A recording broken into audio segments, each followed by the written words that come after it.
All right. Welcome back to season 3 of DAO Talk Weekly. This is DAO Talk Weekly episode 68, I believe. Episode number 2 of season 3. Season 3 is off to a great start. Thank you to everyone who tuned in last week and who's been following along with our new clips on Twitter, YouTube, Instagram, TikTok. And if you're new listener, hello. I'm Tommy. I'm frisson. I'm coolhorsegirl.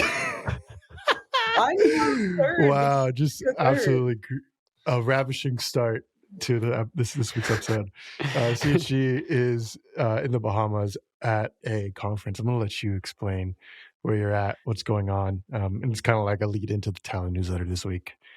So CHG, how are you? Where are you? What are you doing? What's going on? Yeah, I'm in Nassau, the Bahamas. It's really cool here. I've never been for like a more intimate conference. There's about like 60 people here, probably, I'd say.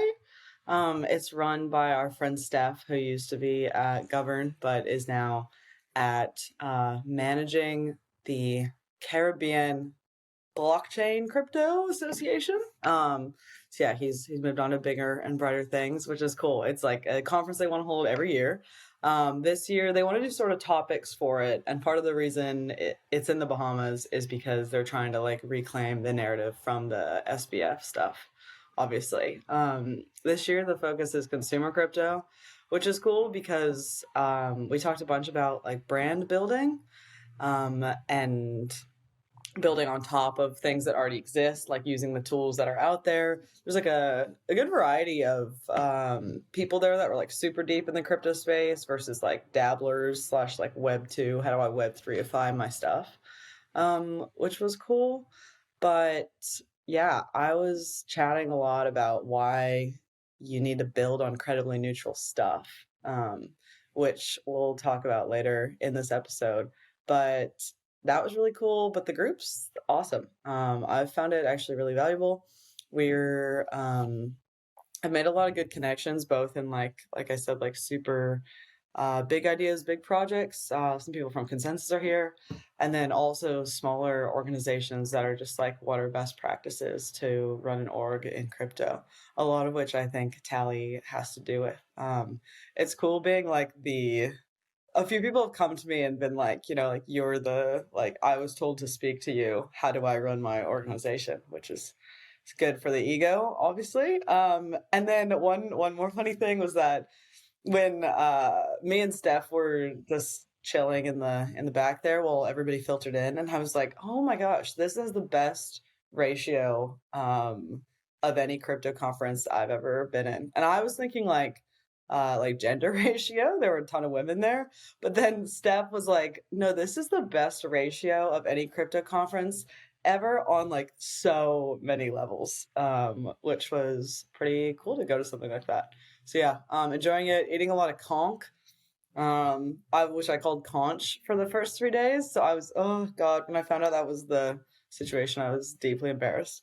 But yeah, it's been cool talking about like credible neutrality and what that means for consumer crypto. She's a resident conch enjoyer or conch enjoyer. Do you know the episode of SpongeBob with like the magic conch shell? Does anyone know that episode? No. Nope. Where she, if someone's listening to this, I cannot believe you don't know the magic conch. Where the whole episode they just ask the magic conch what they should do, and if it says yes or it's like an 8-ball, it's like yes, no. You haven't seen that episode? Oh my gosh! Oh wow. I haven't seen Okay. SpongeBob, but yeah. All right. Well, sorry. Anyway, we can have that's another conversation. Let's talk credible neutrality. Yeah, give us a little breakdown, like what your talk was about, why you think it's important for DAOs in particular, and what were the main learnings from it for those who weren't there, weren't able to attend. Yeah, faux show. The talk was about building a brand in Web3. At first, they said they really want someone to speak on this because like a lot of people have asked for it. And I'm thinking like, I don't know if I'm exactly the right person to go for this because while Tally's a brand, it's less of a like media brand, right? And more of like its use case is less as like a brand and more of like a governance studio, like DAO infrastructure.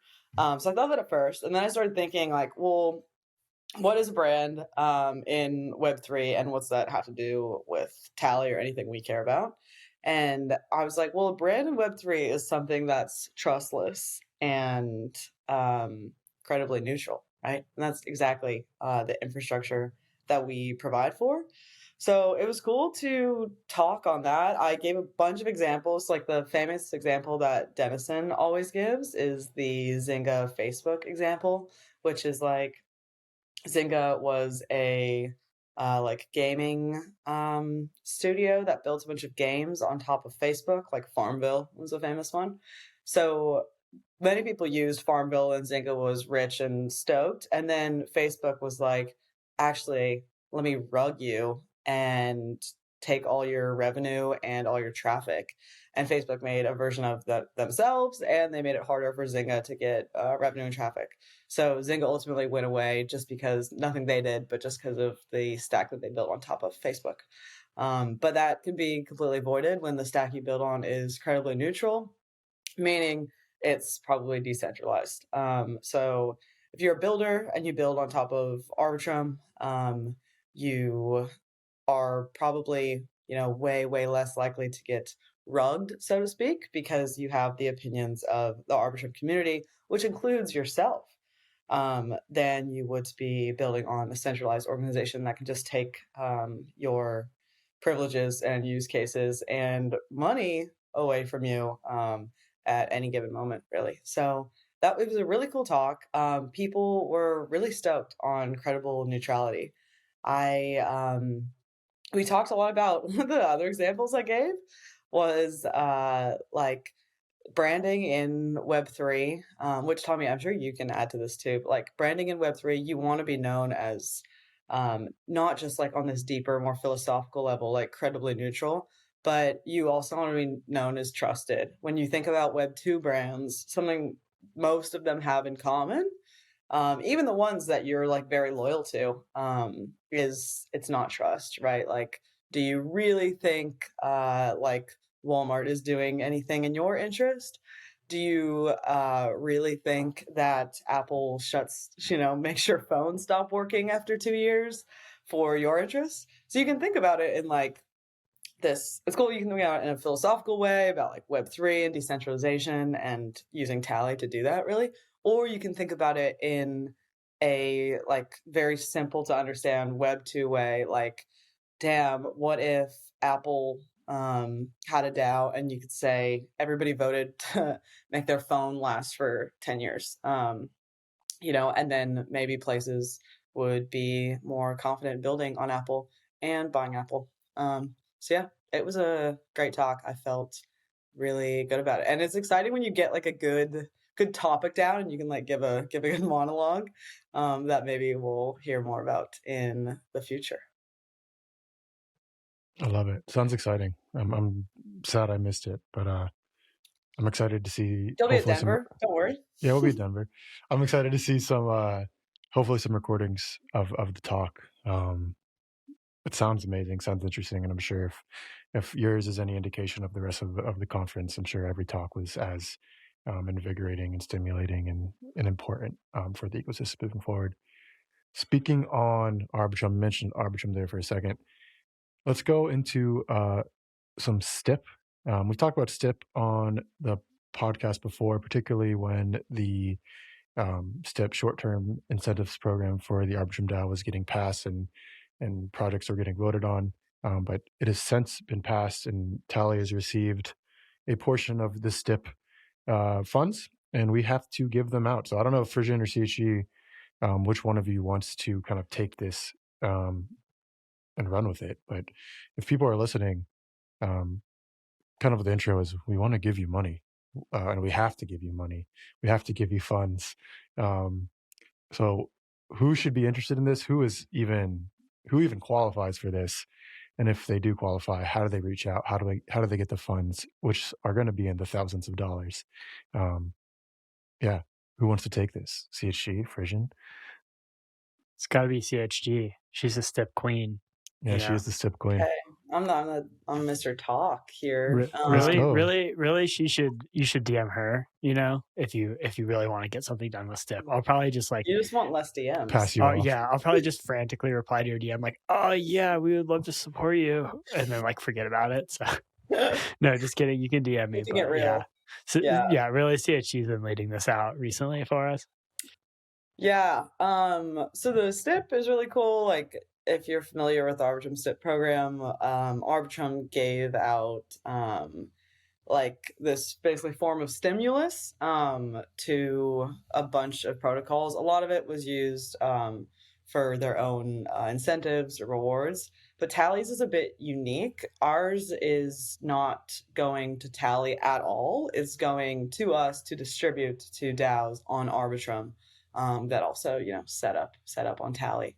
So we're here to like hold the hands of these DAOs as they get set up. One of the STIP awardees likely will be Open Dollar and also Content Guild, who have set up their DAOs on Arbitrum on Tally. So that's all you have to do. Is if you have a DAO that's launching on Arbitrum between, when this started in November, I think, and now it's been extended to late March, then you can either set it up yourself and then contact us, or you can just ask us for help, and we'll get your DAO set up on Arbitrum, and then we'll be able to deploy a certain amount of STIP funds straight into your DAO treasury for your DAO to do literally anything you want with the funds. The one thing to note, I guess, is that we're going to distribute funds amounts based off of how like active and working and sort of legitimate, I guess, your DAO is, so that by the date we have to distribute funds in late March. So that means like if you set up your DAO on Arbitrum on Tally, it's very, very likely you'll get funds. But then the more proposals you have, the more like active DAOing you have, the more STIP funds you'll get. So yeah, we need people. So like hit us up if you have a DAO on Arbitrum or you know someone that does. On-chain DAO. That's important. Yeah, you have to do a little more than say it's a DAO. There needs to be some decentralization, some autonomy, and some organization. But if you have a little bit of each of those, hit us up, or you plan to by March 31st. It's a funny thing how we keep talking about how like increasingly important it is to be like the arbiter of like non-rugging, I guess, right? It's like we don't want to just deploy any of our STIP funds into rugs, but if they go fully on chain, they can't be a rug. So should be good. We're rug barrier number 1 is us 3. Is that true? If you go on chain, you can't be a rug. You could still technically rug it, right? You could rug it, but it's a lot harder. Like Tally and on-chain governance are like an important tool for where you can use it to improve credible neutrality, like CHG was talking about earlier, in security. It doesn't mean you're going to. You could, and this is like why we're carefully reviewing all the STIP recipients, right? Like you can create an on-chain DAO and then get all the voting power to one address, but try to hide that and then eventually pass a proposal and take all the money. It's just like a lot harder to do, and you can thoughtfully use on-chain governance to make sure that doesn't happen. Yeah, if you're listening to this, it's probably a clip on Twitter and you're watching this on Twitter or something. Rewind everything that you just listened to. That is your key to getting funds for this. And if you want to actually build and like create something and like get money to build it, it's very simple and easy. You just have to like operate with best practices, which, hey, also is very easy to do, because not only do we just tell you about it, we also have like hundreds and thousands of words of resources, articles, tweets, documentation from literally everyone on this podcast and our founders on how to do that. So we've kind of set the framework out for you, not only just from like a best practice standpoint, but also from a way to get funds to actually like get your DAO from 0 to 1. If I wasn't, working at Tally, this is something I would be like hopping on immediately and doing, because it's as close to free money as you're going to get. Obviously you have to work, but Yeah, pretty simple value add there. All right, let's move on. We'd be remiss without talking about Open Dollar. We've been Open Dollar recently launched their DAO on Tally with their token airdrop, and also they're running their governance on Tally as well. We had a DAO Talk interview go out, I think 2 or 3 weeks ago with Joseph, Cup of Joe, Joseph on Twitter, who is the founder and CEO of Open Dollar. So go check that out if you want to learn a little bit more about Open Dollar and go into the weeds about how the protocol works. We're going to talk a little bit right now about their governance structure and what we've been doing with them. We've, along with the DAO Talk interview and basically building their entire governance framework on the Tally site and working with them pretty close, we've been releasing some mirror posts diving into the protocol, their governance structure, and their token airdrop. Today, actually the day of recording, we released the last part of that series, which has to do with ungovernance, something we've talked about with Amin, Soleimani, and Reza from Rye in the past. So we'll link that episode as well if you want to hear kind of from like the ungovernance OGs. But yeah, this is a great little piece that we posted. It's about like a 5 to 6 minute read on our mirror. We'll link that below, talking about ungovernance, how Open Dollar is going to use ungovernance to guide their protocol, and what that means. There's a good little blurb here, and then maybe if any of you want to kind of add on to it around like what ungovernance is, but essentially it's just trying to remove as much human error and human manipulation as possible, while also maintaining like credible on-chain governance. A good little blurb here is: ungovernance restricts the DAO from making disruptive changes to the protocol, for example, minting tokens or altering fee distributions in a bid to prevent unwelcome surprises and reduce the risks of orchestrated attacks. Additionally, the protocol is non-upgradable, preventing it from being modified with malicious code, while also supporting developers with a stable technical foundation. So you're kind of keeping the technical foundation in lock without like allowing people to change it with like vampire attacks or malicious attacks, but you're still getting the core DAO functions like grants programs, additional audits, treasury management, all the good stuff we always talk about that you're able to do on Tally. So really interesting to see, and I foresee this being kind of or hopefully a framework that more DAOs use going forward, especially those large protocol DAOs. Any thoughts on this, Frisson or CHG? Yeah, super exciting to see Open Dollar go live. We're starting to do kind of more work with DAOs at the initial DAO launch. It's really important to ultimately set up the governance for long-term success, right? Like how you get started, how the initial delegation goes is super important. And it was really fun just like working with the Open Dollar team to make sure the governance aspect of their launch went well.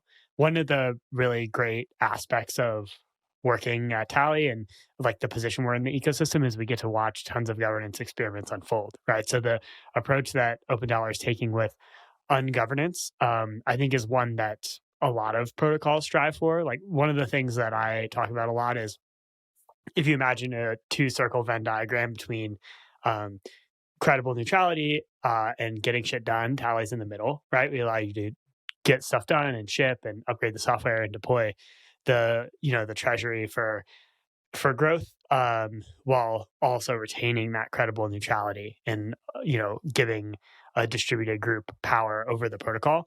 And I think this is ungovernance. I think of it as like a flavor of that, right? It's like, how do we minimize the amount of governance required to still get what we need to get done for the protocol? It's probably like if there's a spectrum in the middle of the circle towards doing less, right, and doing more credible neutrality, it's probably on that side of the scale. And yeah, I think it's going to be really great to follow along with their progress and success going forward. Yeah, it's what I love about us. God, that sounds so pretentious. Like with Tally and like what we kind of set up to do is like, obviously like we're pretty committed to the governor framework, but outside of that, like different implementations of that and different frameworks, we kind of work with the ecosystem community to make whatever kind of framework or little flavor of decentralized on-chain governance you want to work with. This is one of them. Obviously, we're going to have some pieces on optimistic governance going out in the future from Content Gale on the Tally mirror. So again, and if you listen to this and you have research or different ideas that you want us to explore or elevate and look at, reach out, whether that be just for us to like kind of read and look at, or whether you want to get some writing or research funded. we're always looking for that as well. But yeah, kind of in that vein, we have an article going out tomorrow. If you're listening to this, it has already come out yesterday. We're recording on a Wednesday. It's going to be titled, or it is titled, DAOs have more power than you think. It's kind of using our Dune dashboard, which I don't think we've talked about on the pod. I think we released this during our hiatus, but we have this pretty awesome and robust Dune dashboard, giving you like pretty in-depth statistics of all the large DAOs on Tally, from total value of the treasury, voting statistics, delegation statistics, and kind of gives you a glimpse of DAOs on the whole and how much power they have, and how much they're controlling and how much impact they're having on the ecosystem. If you're watching, you can kind of see this one DAO, which is kind of just has way more power, way more TVL locked than all the others, and that's Lido, obviously. But yeah, we'll have an article going out on our Mir. It is out. It'll be linked in the show notes below, but it'll dive deeper into the Dune dashboard. And if you're a little bit confused when you're looking at this dashboard, it'll kind of give you a framework for you to explore it, or just read the article and kind of get the main points from that as well. So looking forward to that one. I'm excited to read that one. You guys haven't read it. I've read the draft, but it'll be out. Great piece. And I'll just end with some tweets from Frisson, kind of taking the meme of the week from us, but Frisson had a good tweet this week that I think deserved to be a little more viral. But what if Ethereum community made a commitment to spend at least as much time and effort improving the user experience as they do screeching about great products attracting market share? This one made me LOL when I saw it. And I think if you're listening to this, you're in this group that agrees with Frisson. But it's a great point. I always love like taking one tweet from Frisson and kind of getting into his headspace to where he was coming from when he tweeted this. And maybe you can't give like full details, but what was kind of going through your head when you put this out onto X? Yeah, I was slightly disappointed that this tweet didn't make it outside of my friend group, but also slightly grateful because it would have been hellish in the replies. Yeah, I think a lot of people that came up in crypto in like 2020, 2021 was very I was very like engaged by the kind of decentralization meme of Ethereum, right? Like there's just a huge amount of effort and thought and communication and debate that goes into decentralizing Ethereum, or what is theoretically the best way to decentralize Ethereum.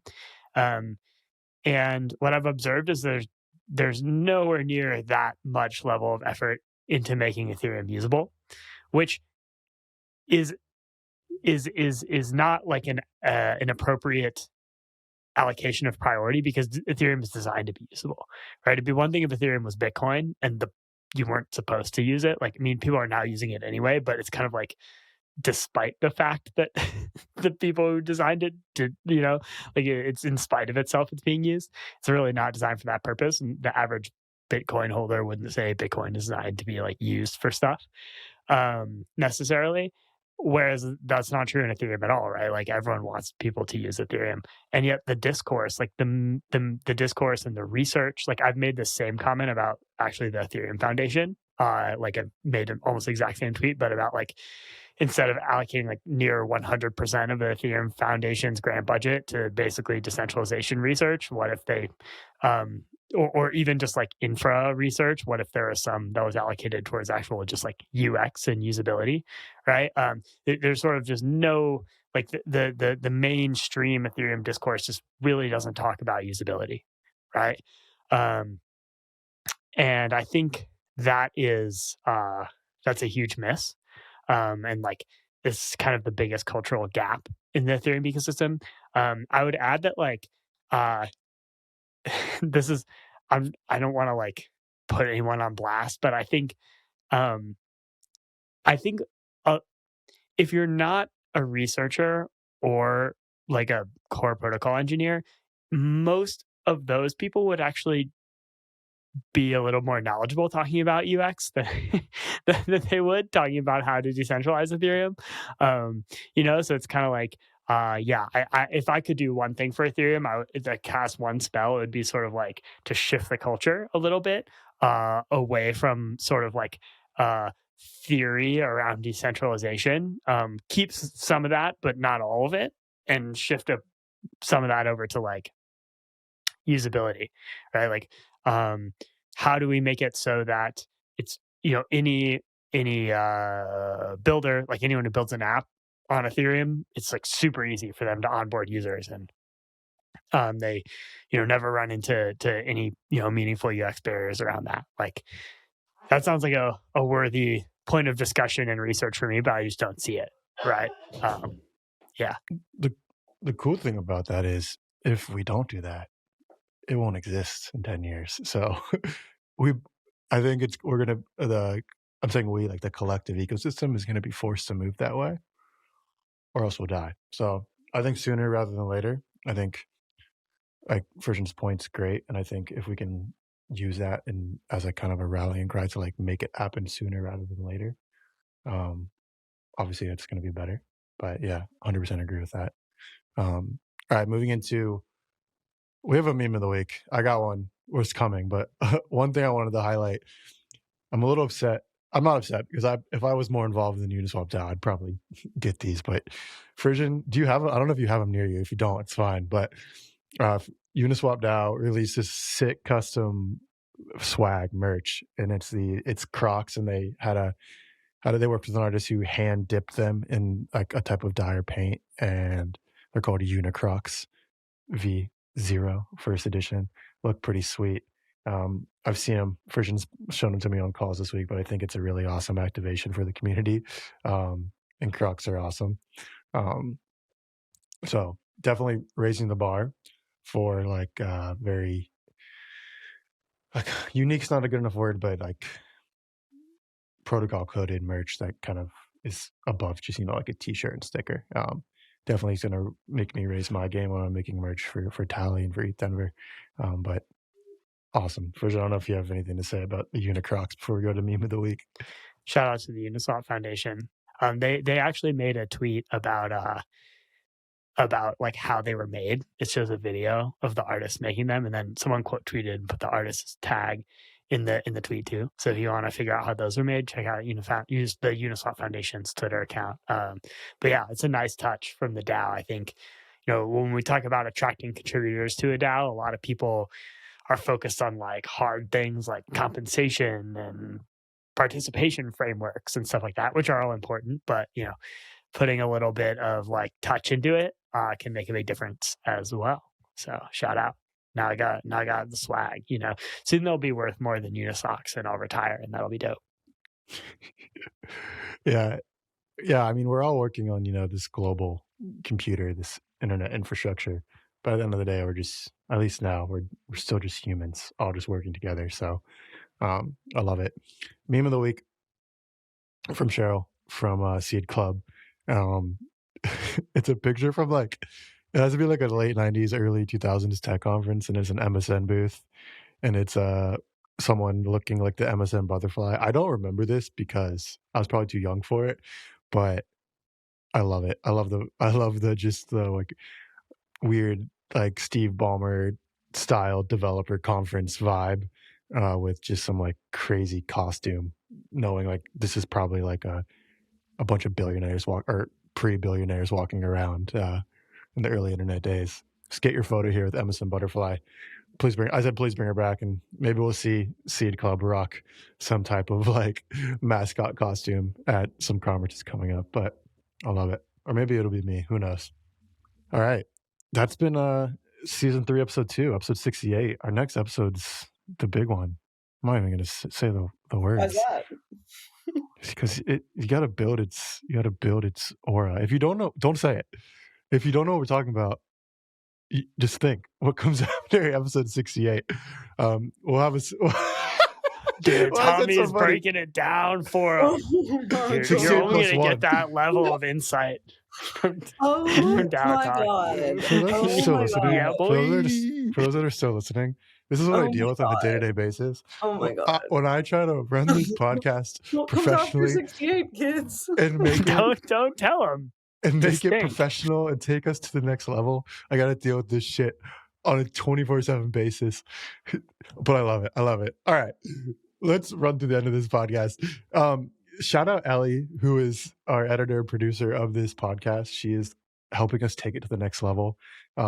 So we'll have her, I'll make sure she links herself in the show notes. But go follow her, check her out. She's an editor for a couple other podcasts as well, but she's absolutely killing the game. And there'll be more from us coming, where it's not just like we revamped it and then we're done. We're consistently iterating each week, putting out a lot more clips, a lot more content, and hopefully taking this bad boy to the next level. But yeah, go follow us on Twitter. We'll have all of our links below. The DAO Talk Twitter is a great place to get all your updates if you don't want to follow us individually. And then the Tally newsletter is linked below as well, along with all the articles, Uniswap, Mirror posts, etc. We talked about a lot this week. So go check those out in the show notes as well. But I will see you next week for a very special episode. Peace. Peace.